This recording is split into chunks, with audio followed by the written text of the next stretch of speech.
ခုကျွန်တော်ဖတ်ပြမယ်စာအုပ်ကလေးကတော့စာရေးဆရာလင်္ကာကြီးကျော်ရဲ့တားတို့နှင့်လူငယ်ဖတ်စီခြင်းသောကျွန်တော်စောင်းပါများတို့မှလူကြီးသားမဖြစ်ခဲ့ပြီလို့ဆိုတဲ့စောင်းပါလေးဖြစ်ပါတယ်လူကြီးသားမဖြစ်ခဲ့ပြီလို့လူငယ်စာရေးဆရာဟုကိုမခံယူပဲစာဆုံးရေးတဲ့စာရေးဆရာဟုခံယူတော့လဲလူငယ်တွေဖတ်ဖို့ရေးတဲ့စာတွေဟာပူပွဲတောင်းခံရတယ်လို့ဖြစ်နေတယ်စာပေကြီးသွားများကထုတ်တဲ့လူငယ်စာစဉ်တွေမှာရှေ့ပိုင်းကရေးပေးပြခဲ့တဲ့စောင်းပါများကိုလည်းအပြုသဘောတုံ့ပြန်တန်းတွေတော်တော်ကြားခဲ့ရတယ်။ဒီအပတ်တော့ကိုအားကိုစိတ်ကလေးအကြောင်းရေးပါတဲ့။ကိုအားကြီးကိုခဲ့ရတာနှစ်90ရှိပြီဆိုတော့ဒါတော့ရေးနိုင်မယ်ထင်တယ်။ပထမလူငယ်ဆိုသည့်အရွယ်ဘာကြောင့်အရေးကြီးလဲဆိုတာကလေးကိုနည်းနည်းဆွေးနွေးကြည့်ကြပါအောင်စို့။လူငယ်ဆိုတာအရှင်းဆုံးပြောရရင်ကလေးဘဝမှာလည်းကြော်လွန်ပြီးလူကြီးလည်းမဖြစ်သေးသူကိုခေါ်တာပါလူကြီးလုံးနိုင်ဖို့အတွက်လူကိုလည်းပြင်ဆင်ရတယ်စိတ်ကိုလည်းပြင်ဆင်ရတယ်မှန်ပါတယ်စိတ်ကိုပြင်ဆင်ရတာအခက်အခဲဆုံးပါပဲအဲ့ဒီအချိန်မှာစိတ်ကိုပြင်ဆင်တာစနစ်တကျမှန်ကန်လျင်မှန်ကန်သလောက်လူကြီးဖြစ်လာတော့အခါမှာအဖို့တန်လူတွေဖြစ်လာကြမှာပါနမောင်မျိုးမှရန်ကုန်မှာတက္ကသိုလ်လာတက်သောကျောင်းသားကလေးကိုအောင်ဆန်းလူငယ်ဘဝမှာစိတ်ကိုဘလို့ပြင်ဆင်လိုက်သည်ဆိုတာကိုသတိရကြသိရင်နဲ့ထို့ထက်ပို၍က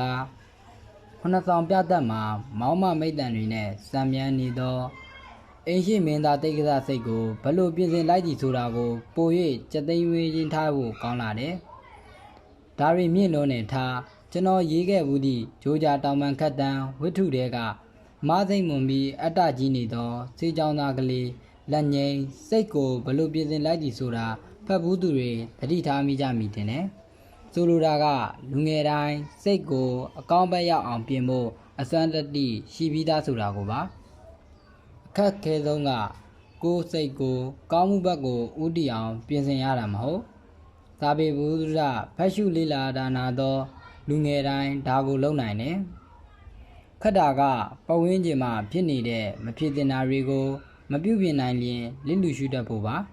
အခုပဲတပည့်ဟောင်းတယောက်စီကစာဆောင်ရ၍ဖတ်နေတာပါအလုတ်တင်ဆရာဝန်ဘဝအလုတ်ခွင်နဲ့ဝင်ကားစမှာအလုတ်ကများကိုစွမ်းဆောင်နိုင်တာကနည်းသေး၍လေးလာရအတူယူရမှာတွေများလို့နေသည့်အချိန်မှာသူကအဲ့ဓာတွေထက်သူ့ထက်အနည်းငယ်ပိုကြီးသောဆရာဝန်တချို့၏သူ့အပေါ်ဆက်ဆံရေးကိုအစာမကြေသည့်ခံစားချက်ကများနေ၍ကျွန်တော်ဒီစာရေးတိုင်နေတာပါright and responsibility ကိုဆုံးမရမည်ဟုယုံကြည်ထားသောကိုထက်ငယ်သူတိုင်းကိုဒီစကားနှစ်ခုနဲ့ကျွန်တော်အမြဲဆုံးမလေးရှိတယ် right ဆိုတာရပိုင်ခွင့်လုပ်ပိုင်ခွင့်ပြောပိုင်ခွင့်ဆိုပါစို့ responsibility ကလုပ်ဖို့ပြောဖို့တာဝန်ရှိနေခြင်းဟုဆိုလိုတယ်စောကလူငယ်မှာသူ့အထက်အကြီးဆရာဝန်တွေတကယ်ပဲမှားနေအောင်တော့ဒါလည်းတိတ်မသေးကြ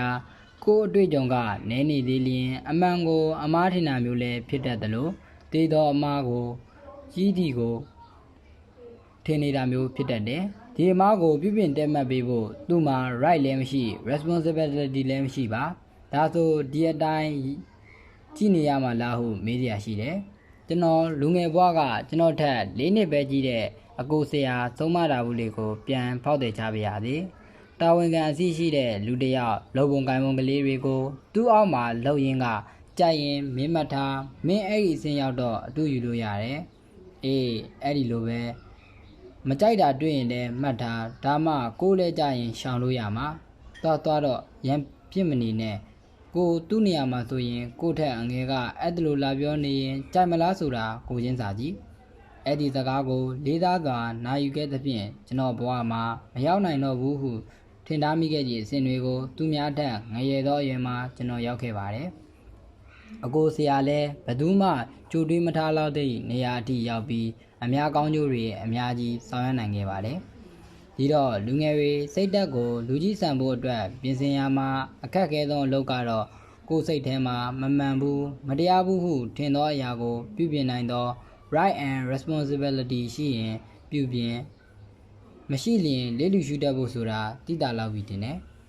တကယ်တမ်းကျတော့လစ်လူကိုမရှုနိုင်ကြပါသူကလူကြီးသားဆိုတော့နေရာကောင်းကနေဘဲမှမပြောင်းရဘူးပေါ့ဒီအပြောမျိုးတွေကတော့နေစဉ်နဲ့အမျှအပြောဖြစ်ဆုံး ကိုရီလဲငငယ်ကပြောပြခဲ့ကြတယ်ယခုအရွယ်ရောက်လာတော့အဲ့ဒါလိုထိုင်ကြီးသွားနေခဲ့တာဘလောက်အတိတ်ပဲမရှိကြောင်းသိလာတယ်အဲ့ဒီသိလာတော့အတီကိုလူငယ်တွေကိုပြန်ပြောပြခြင်းနဲ့လက်ခံမှုကြတော့ခတ်နေအောင်မီလားမသိစဉ်းစားစရာနှစ်ချက်တစ်ချက်ကမိဘကအရေးပါအရာရောက်သူဖြစ်လျင်သားသမီးကဦးစားပေးမခံရတာဘယ်နိုင်ငံဘယ်စနစ်မှများကင်းခဲ့ဥပါဒနီဆိုတာပါကျွန်တော်လေးလာမှုတလောက်တော့ကွန်မြူနစ်စနစ်ရောဆိုရှယ်လစ်စနစ်ရောဖက်စစ်စနစ်ရောရင်းရှင်စနစ်ရောဒီမိုကရေစီစနစ်ရောဘယ်စနစ်မှလူကြီးသားတွေဦးစားပေးမခံရခဲ့တာမရှိပါဖျားဟောကလေးနှစ်ခုသတိရစီခြင်းပါတယ်အချို့ကအစင်းလာ၏အချို့ကအစင်းမလာအချို့ကခွန်အားကြီးမှ၏အချို့ကခွန်အားမကြီးမှအစရှိသောမိကွန်းကိုဖြေတော်မူခဲ့တာလေအတိတ်ကံသာလျင်စီမံဆုံးဖြတ်ခဲ့၍ဖြစ်သည်ဆိုတာနောက်တစ်ခုကတော့ဗြဟ္မစိုတရား၄ပါးမှာမေတ္တာကရုဏာမုဒိတာနဲ့တွဲဖက်၍ဥပိ္ပကာကိုပါထည့်ဟောသွားတာပါကျွန်တော်တို့လူမျိုးကကရုဏာအားကောင်းသလောက်မုဒိတာနဲ့ဥပိ္ပကာအားနေတာအားလုံးသိပါ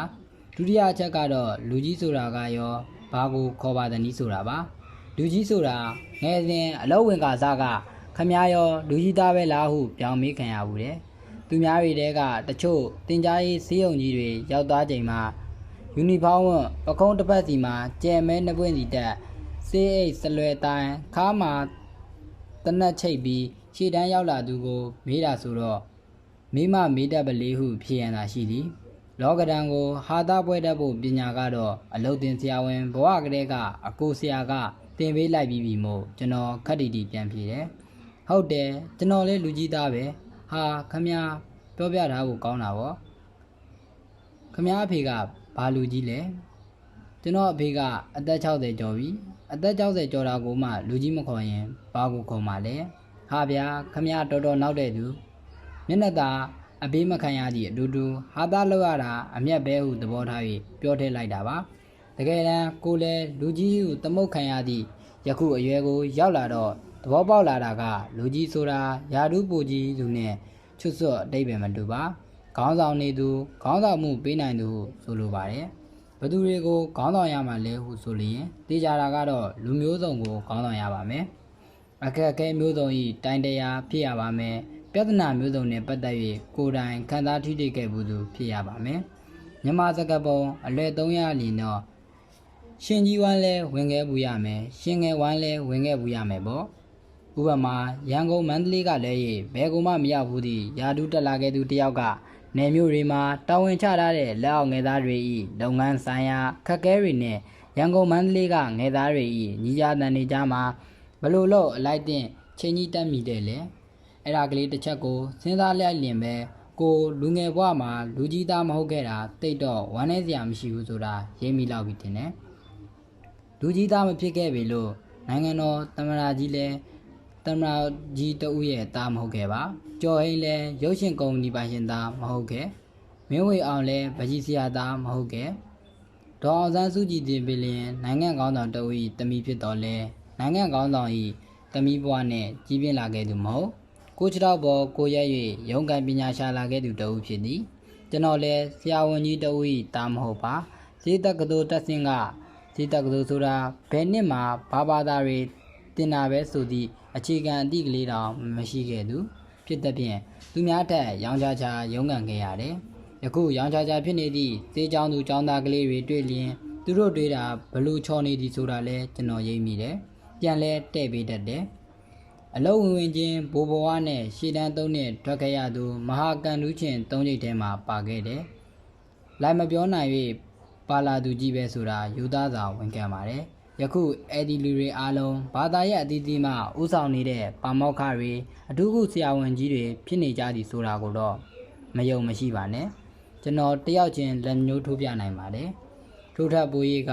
အဲ့ဒီအတွေ့အကြုံကယခုဝေးလံခေါင်ပြဒေသတွေမှာတာဝန်ထမ်းဆောင်မှုတွားကြမဲ့တပည့်တွေကိုအားပေးလမ်းညွှန်မှုတွေပြုရသောအခါကြီးစွာသောအထောက်အကူဖြစ်ခဲ့တယ်သူတို့ခံစားချက်တွေကိုလည်းမရောက်ဘူးသူတွေထက်ပို၍နားလေတယ်ဝဲလွန်တတ်တော့လဲရက်ကန်ဆင်းလာတော့လဲရက်ကန်ပညာတူဝါတူသူတွေထက်ငယ်သောယာတူနဲ့ချီတာ အမြဲတာဝန်ထမ်းဆောင်ခဲ့ရတာအသက်48နှစ်အထိဖြစ်ပြီးသူများမနေခြင်းသောနေရာတွေမှာအနေများခဲ့တာအသက်49နှစ်အထိဖြစ်တယ်။အပဲကြောင့်ဒီရှင်းပါတယ်အလုစောဝင်ကလေးကလူကြီးသားမှမဟုတ်ခဲ့တာကိုသူများထက်ပိုပင်ပန်းကြမ်းတမ်းကွေးကောက်သောဘဝမျိုးကိုရှောက်ခဲ့ရပေမဲ့အဲ့ဒါလိုရှောက်ခဲ့ပြစ်တာကိုကျွန်တော်ကံကောင်းသည်ဟုမြင်သည်ဟုဆိုလျင်တက်ပနံလို့၍ပြောနေသည်လားဟုစွတ်စွဲကြမိလားမသိ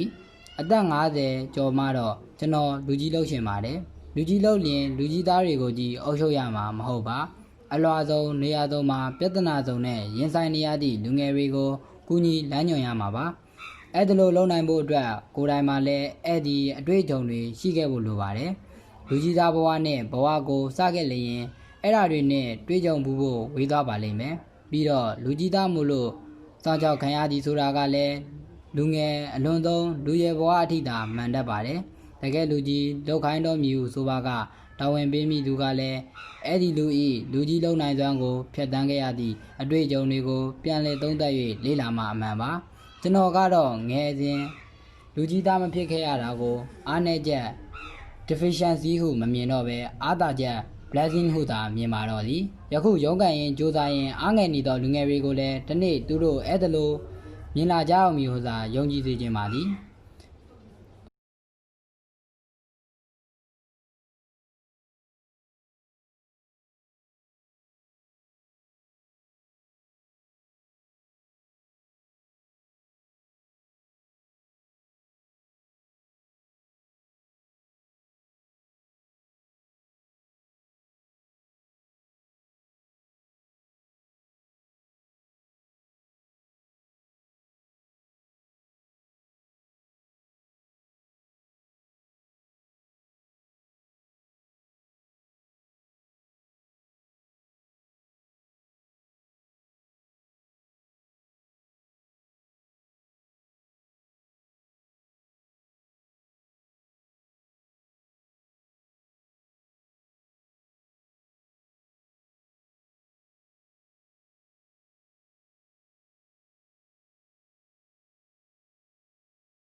နားသင်ပေးကြတော့စာပေဝါသနာရှင်များအားလုံးကိုကျေးဇူးတင်ပါတယ်ခင်ဗျာ